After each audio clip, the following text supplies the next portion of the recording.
I'm Lisa Senecal. And I'm Maya May. And tonight we're speaking with Jill Lawrence about journalism, democracy. We're Speaking starts now.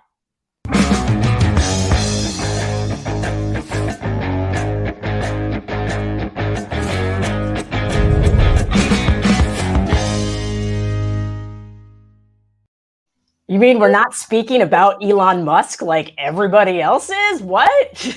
I just can't stop talking about the guy. I just don't have anything nice to say. Yeah, me neither. Because I feel like he's getting in the way of our get out the vote efforts. And let me tell you, right now we're down to the wire. And so it is all about knocking on those doors, text banking, canvassing, helping out the local organizations who have the candidates that are going to save democracy. And we need it to be saved. And let me tell you, I went door knocking in Nevada over the weekend, and there is nothing like the feeling of talking to someone who is a little iffy about the voting process or doesn't understand the voting process and helping them understand it and getting them to the polls. So please, you can check out the union, jointheunion.us for opportunities to be able to volunteer, because there's only a few days left and you do not want to find yourself on November 9th going, I didn't do everything that I could. So go on.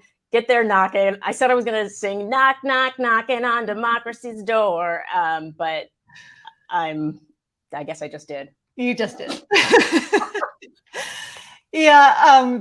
This is a big weekend for door knocking and text banking and anything else that you can do to help put in those hours and touch as many people as we possibly can between now and next Tuesday. We had John Della Volpe on a few weeks ago, and I remember him talking to us about the work that he does with polling in Gen Z, and that so many of them had just never been asked to vote for a particular person. The candidates had never asked them for their vote, or the people working for them hadn't. And as soon as they were asked, they turned out. It was, for Joe Biden, it was a huge Gen Z turnout. So I think it's true with all generations. People want to be asked for their vote and not just assume that because you voted this way or that way, they can bag those votes and assume that they're going to be there, because there are going to be a ton of people flipping from Republican to Democrat next Tuesday. Yeah. And, so Dems, ask everyone to please vote blue up and down the ticket. Up and down the ticket. That's the best way to save our democracy. And I discovered, even as an introvert, it is fun to talk to strangers. So get out there, help your local candidates, remind them that it's important to say specifically, vote for me. Actually, a local water board candidate visited my daughter's school and brought ballots with him. And lo and behold, I ended up voting for him. So great. It works. Well, our guest tonight has vast experience talking to people in the political sphere, from complete strangers in red and blue states to the most powerful people in government. Our guest is Jill Lawrence. She is an award-winning journalist, columnist for USA Today and other publications, author of the book, The Art of the Political Deal, How Congress Beat the Odds and Broke Through Gridlock. She also served as commentary editor for USA Today for a while, and she edited several pieces that I wrote. And I don't really want to talk about those with Jill this evening. Do we have Jill? We had Jill. Oh, there she is. I don't want to have this conversation. I'm staying out of it. That's fine. Me neither. Yeah, I don't want to talk about those, but I do have some of the ones that you rejected. And I thought maybe we could take, maybe the first 20 minutes of our conversation today and go line by line through my pieces, and you can explain to me why you rejected it. If you're explaining, that's wrong. I will never ask an editor to do that. And I appreciate the editing. You always made everything that I did much better than it started out being. I want to talk about your writing. You had a column in the LA Times in August where you wrote, Democrats have been strategic, disciplined, tough, racking up accomplishments that will affect people's lives, jobs, and health. And you go on to say they're not performing shock theater. They and President Biden are governing. We're now less than a week until voting ends, because it's already going on. Have the Democrats gotten that message out effectively? Do you think people know that they've been governing? That is a hard question. I think a lot of people do know. And I think that Democrats have, people complain about Democrats all the time. I do too. And particularly people at the Lincoln Project who are used to hardball messaging and they really understand how to do it. But there's so much going on in so many areas. And, Democrats, some of them have chosen to, do certain issues over other issues. And believe me, I'm as disappointed as anyone that democracy is not towards the top of the scale with most voters. I'm disappointed that abortion is not closer to the top of the scale. But, if people are worried about inflation, that's where you got to meet them. Now, the thing about Democrats is that they tend to pass big things that take a long time to come online. And so you can say a million times that you're going to let Medicare negotiate for drug prices, but it's not going to be evident, any price cuts till like 2025 or 2026. You have to take it on faith. Yes, they did what they've been trying to do, what they said they'd do. So it's not like the instant gratification of a tax cut, especially if you're rich enough to have that be a huge amount. And so, it's just been interesting to see how they pick and choose the issues they're focusing on. And it warms my heart that Joe Biden's giving a speech to close things out on democracy. And that's, I think, a good thing to do. Certainly the January 6th hearings have had an impact, maybe not a voting impact, but the other thing that's gone on is that for the past 7 years, we've seen that a lot of voters are more interested in the shock theater than in the governing. Well, and that's truly the case. And shock theater creates a lot of noise, a lot of distractions, and sometimes it's hard to get through with the truth or with the things that truly actually do matter. And so I wonder, 6 days until the polls are closing, we know that early voting's happening and we know that voter turnout is key. How does the media play a role, and should they play a role in helping focus on that particular thing, getting the vote out? I'm not sure that that's the media's job. I mean, the media does set the tone in a lot of ways, and it's kind of difficult right now. I mean, just today, two completely opposite polls came out on the generic ballot in terms of, who people would prefer for Congress, a Democrat or a Republican. One had Democrats ahead by 5 points, one had Republicans ahead by 5 points, both reputable polls, about the same number of respondents, lots of them, a couple of thousand, small margin of error. So, and they're national polls. They're not state by state or district by district. So it's just very difficult to tell what's going on. And, I wish I had seen more about how, the Democrats don't have a candidate quality problem. They've really nominated strong people in a lot of these races that Republicans have not sent their best people, as a certain person would put it.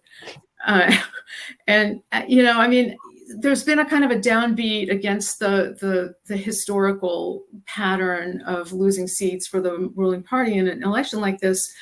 But there are so many differences this year. There are so many things that have never happened before. I mean, you have January 6th, you have the end of Roe v. Wade, you have the awful attack on the speaker's husband and all the rhetoric, the right-wing rhetoric that led to it. You have people who used to be Republicans. I mean, Stuart Stevens, people I have so much in common with now that I never used to. It's kind of, you can ask Stuart. I mean, it's kind of amazing, the people that you find. I mean, Bill Kristol, who, I've been talking to for decades. When Bill Clinton was trying to pass a healthcare law, it's just a sea change because of the overriding, issue of voting and elections and transfers of power and democracy itself. So I'm sorry, I've just gotten on my soapbox here and I've forgotten your original question. The role of the press. Well, one thing I should say, I feel very privileged to have a columnist role at this point in time. I understand the constrictions that a lot of my colleagues in the straight news world are operating under. It's very difficult.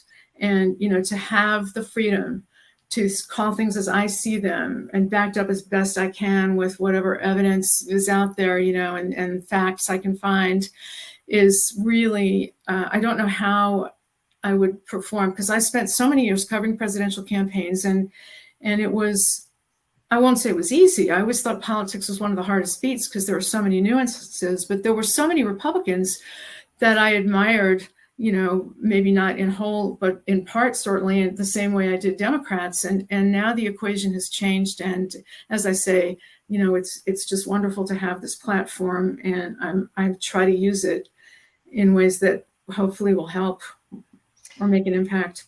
Well, you did use your platform to write a piece about voting Democrat up and down the ballot. Doesn't matter if there's a good Republican running who you've supported in the past, don't vote for him. Can you talk to us about why you felt so passionately about that? Well, it was a very tough column to write. I mean, I'm a big fan of compromise. I wrote a book about political negotiations that Brookings underwrote because political negotiating is just really interesting, and it usually leads to good results. And we've actually seen that in the past year in the Biden administration. So, what really drove me on that was that I thought people weren't connecting dots enough to what happens if they vote for this really nice guy who's running in Rhode Island, or this really great guy who's running for the Senate in Colorado. I mean, there are some good Republicans, as some people call them. There are, but anybody with an R after their name contributes to the possibility of a Republican majority, and the pressure on those people to, cast doubt on elections, to bow to, President Trump. I mean, we're talking about a party where Marjorie Taylor Greene is one of the prime movers and shakers, and she wants to impeach Biden because he had the gall to say the Second Amendment wasn't absolute. I mean, seriously, I collected a bunch of these reasons for a different column, but, so, I mean, I just felt like, and if you have a Senate, that's one more Republican than Democrat, Biden doesn't get any judges confirmed. He doesn't get another justice if that opportunity should arrive. You're just putting up roadblocks to any path to, codifying Roe v. Wade or getting a different kind of justice on the Supreme Court.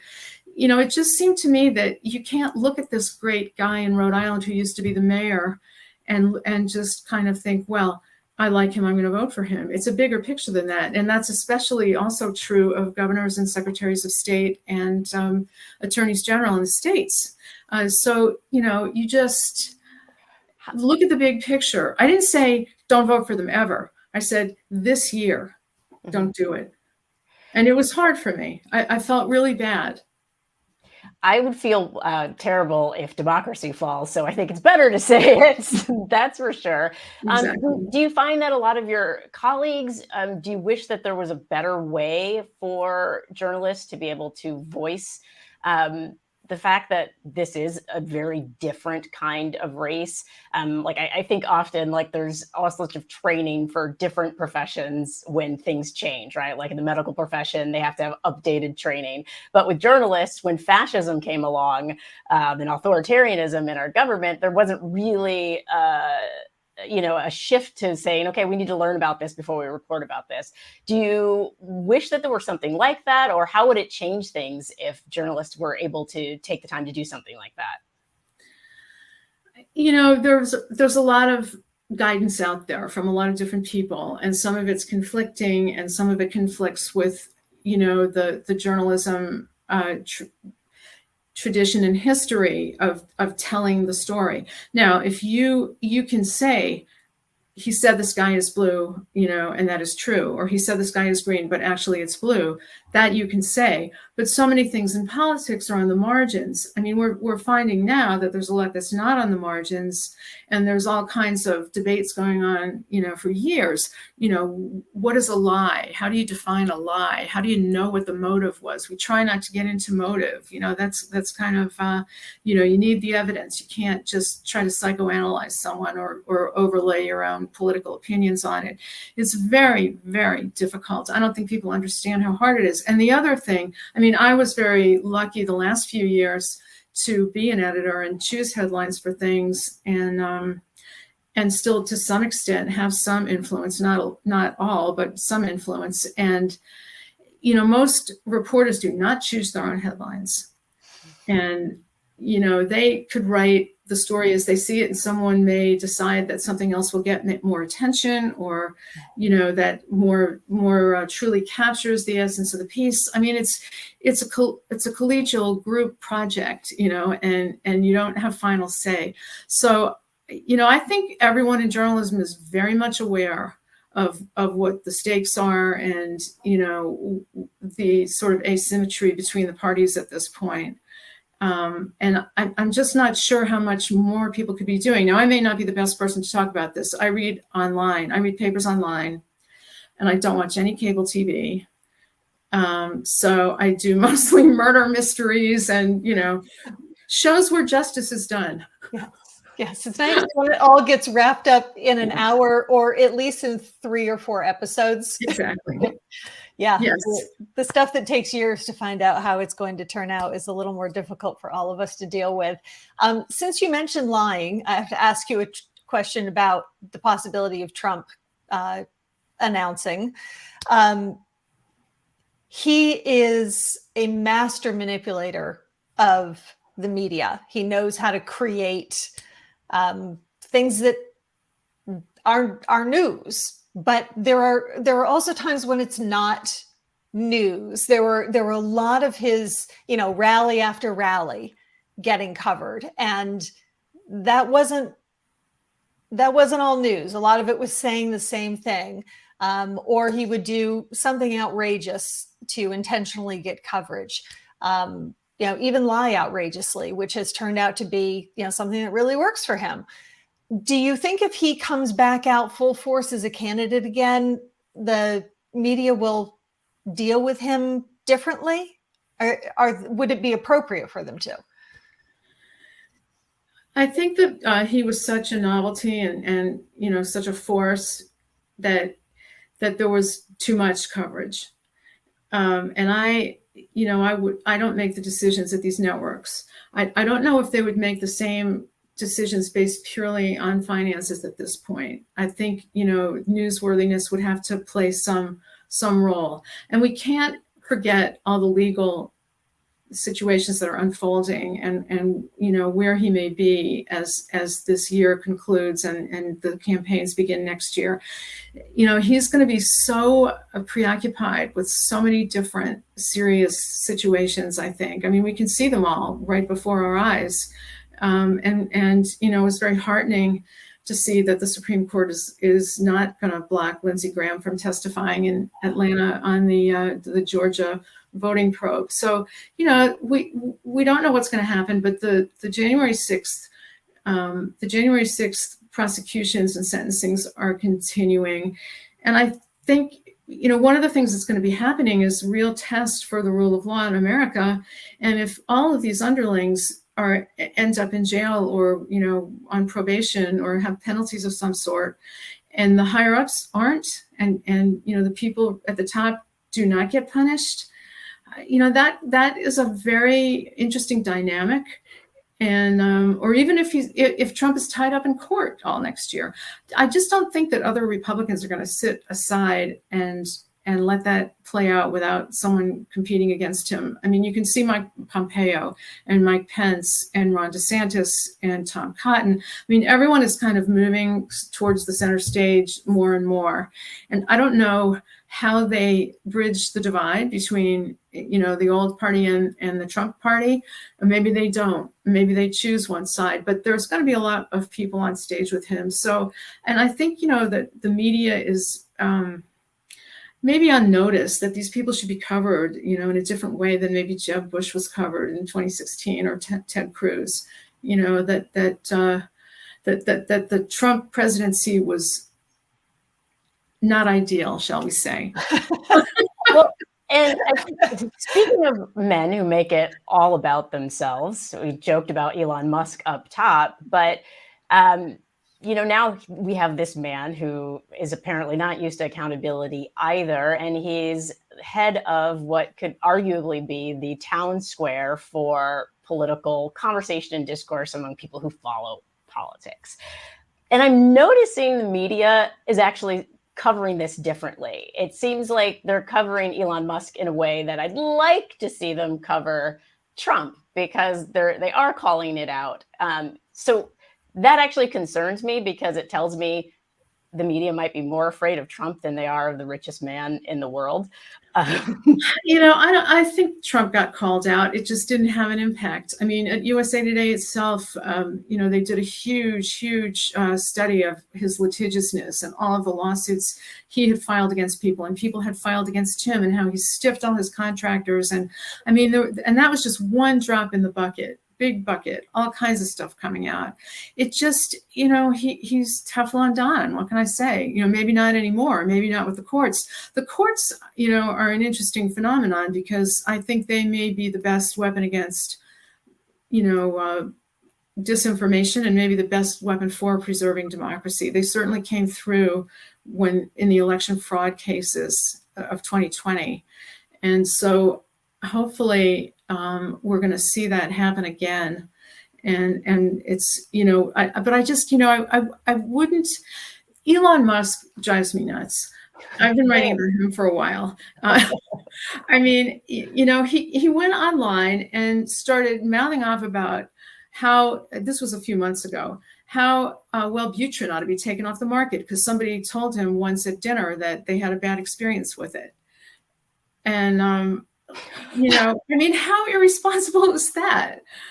I just started calling him Dr. Musk and not being very nice, but, and then he comes out, we have this horrible situation with Paul Pelosi, which is another sort of October surprise that, who knows how that's going to play out, if at all. I mean, if anything tells you what's going on the right, that certainly would, if you were interested in learning. But, he gets out there and he puts out a completely false, ridiculous, salacious theory. And so what signal does that send to other merchants of disinformation? Open season is what signal it sends. And when he deleted it a few hours later, you have to wonder, whether he did it out of conscience or out of advertisers freaking out. And I just, what kind of person would think that was appropriate to post in the first place? Well, that's interesting that the advertisers might have some sway over his conduct, and maybe the restrictions and content moderation that happens on the site. That you mentioned the courts. There are also these lawsuits that are moving through the courts right now for defamation, for a lot of the crazy stuff that was said on Fox. They're being sued, all the stuff around Dominion voting. Do you think the courts have a role there, that we might even see some successful moderation of the amount of disinformation if companies like Fox News end up having massive judgments against them? Well, that is my hope.